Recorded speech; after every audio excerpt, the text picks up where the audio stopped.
welcome. Thank you so much. That's a nice warm welcome. Right, it's the best crowd. I need to come here more often. A lot of love. We all love you. I haven't gotten a chance to congratulate you and talk to you about Ozark, but you were so great and unbelievable in Ozark. It's one of the best performances I've ever seen in my life. I had so much fun. You did, right? We all had such a good time. Yeah. That nasty guy, Jason Bateman, put together this great show. He just seems like a real creep, that guy. Yeah. But it was, he put together this group of people and created an atmosphere, and we just loved it. It was just one of those things. Do you miss it? Every single day I miss it. You do? I do. I miss the people because those jobs don't come along very often. No. And you know it when you're in it. And you're like, oh, this is a goodie. This is a good one. This is a goodie. And the thing I'm grateful that I was old enough to recognize that when I was in it. Oh, I know what you're talking about. You know, like, oh, I've done this a lot. I've been in some really bad things. I've been in some good things.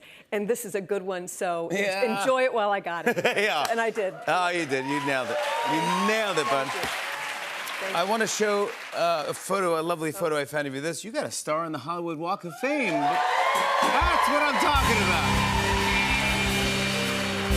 Now, I couldn't even imagine what this feels like.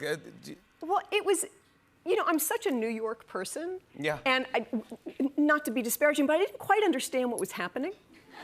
Yeah, okay. Like, I'm a theater girl. Yeah. Like, I sort of fell into film and TV. I didn't grow up in Hollywood. And so I knew it was a big deal. I certainly knew, but I didn't quite understand how moving the whole thing would be and how much it would really mean to me. Really? Yeah, it was really... Because why? Because they kind of go through your career? Well, you go through, and you just think, oh, wow, I guess this hasn't been a waste of time. I guess someone has actually noticed. You just think, you just sort of can't believe that like, what you've done has accumulated enough to warrant you being put in cement. Yeah. And then you're there. And have you ever... People are going to step on me for decades. Look, show business is tough. Yeah, exactly. Have you gone to visit? Have you gone back? I haven't been back, but, I'm next to Jason Bateman. Stop it. Yeah, so Are you kidding me? We are tied together. You are cemented together, husband and wife, like forever. Or not, he is stuck with me in That's one way or awesome. another. That's fantastic. Congratulations on that. That's awesome. Thank you. The Tony nominations just recently were announced, and you yourself have been nominated 5 times. That's crazy. Congratulations. Thank you. Not too shabby. Not too shabby. And you have, Stereophonic here being tonight. Yes! It's a big deal. That is a big deal. You are in for a treat. It's the hottest play ever. We're all going to see it tonight. Yeah, Stereophonic. Great. Yeah. Do you remember any of your first times on Broadway? Come on. Really bad. No. I was actually with Ethan Hawke, who wrote and directed Wildcat, this movie that I'm so happy to be in with him. Yeah. But the two of us, he was 21 and I was not much older, and it was our first thing. And we were in the worst production of The Seagull known to man. I mean, it was painfully bad. From the minute it started to the minute it ended, it was how... You knew it was bad? Impossible not to know. And everything was wrong. Everything was wrong. But did it close? Did it close? No, it ran forever because it was like a... It was a nightmare. It was a nightmare. It was. It was absolutely, it was torture. And every category, the casting was off. The set looked like a ride at Disneyland. It looked like the Peter Pan ride. The sound, like crickets in the background. The crickets must have been like that big. I mean, everything was off about it. And Ethan and I, we somehow got through that. So we were bonded through trauma. Yeah. And I the guess fact if you could take that, right? Well, the thing is that you either sink or get through. You survive. And I went on then to do 2 other really bad productions after that. So how I actually survived that and my career actually happened is a miracle, because I really just thought, oh, I'm sunk.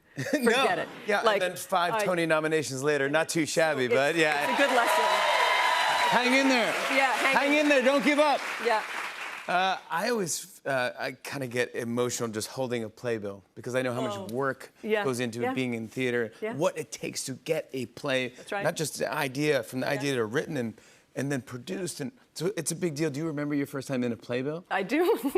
Well, and because I grew up in New York City and I went to theater my entire life, I collected all my playbills and I love them. So the idea when I was an understudy in 6 Degrees of Separation. And when I was thrilled. I was the happiest understudy on Broadway. And when I knew my name was going to be in a professional playbill, just the idea of that, I knew exactly, could picture where it was going to be, understudies of Elizabeth Tess, Laura Linney. I was thrilled. Yeah. And I was walking in the basement of Lincoln Center, and they came in. The palette of the playbills arrived before opening.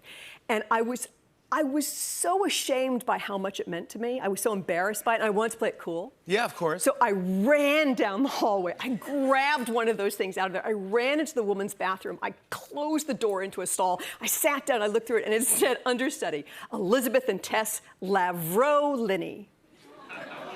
And my name was completely misspelled. Lavro. Lavro? Lavro. What a and what interesting name. I became a great French actress. Lavro Linney. You do not know Lavro Linney? Are you kidding me? Oh, oui, oui. Ah, she's dans mon livre. Incredible. But the thing, I was like, serves you right. I thought, serves me right. And it was a great lesson. I was like, never let something like that be that important. It was really like God came down and went, ha. Did you? Yeah, exactly. Like, you think you hit it big time? You think this is a big deal? Yeah. Lavro. Yeah. I have really a similar story. In my office, I have hanging when we first got late night, I don't know, Roots, if you remember this, but we got late night, I got a cubicle. That's all I had. I didn't have an office here at NBC. Big deal. Taking over for Conan O'Brien. Oh, my gosh. Yeah. And I was so excited. I got to my cubicle, and right on there said NBC, Late Night with Jimmy Fallon. Yeah, that's right. That's right. F-A-L-O-N. It's like, Fallon. yeah, Mr. Fallon. We are both famous actors. French, we are French celebrities. Look at us, Lavro and Fallon. Oui. Ce soir, votre nuit. I want to talk about this film, Wildcat. Yeah. With Ethan and Maya Hawke. Maya Hawke is fantastic. Amazing. She's amazing. Yeah. Both of them are. How did this story come about? How did you hear about the script? Or I know you and Ethan know. Ethan and I have, you know, as we've said, we've known each other for a long time, and we've worked together a lot. So this is our fourth thing together. And he called and just wanted me to be in it. And, you know, when you get to work with people who you love, you know, working with friends who you really love and trust, it's just a great, great thing. So I just said, absolutely. You know, I'm in. And I got to play 6 different Southern women because it's about Flannery O'Connor, who's a great Southern writer. And we go in and out of the stories, the short stories that she wrote. Yeah. So Maya plays Flannery, I'm her mother. And then in and out of the short stories, she is different variations of Flannery, and I am different variations of mother figures, and so it goes in and out. How fun. It's quite creative and quite wonderful. I want to show a clip. Here's Laura Linney and Maya Hawke in Wildcat. Take a look.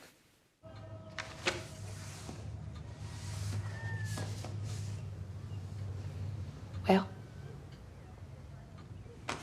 Oh, well.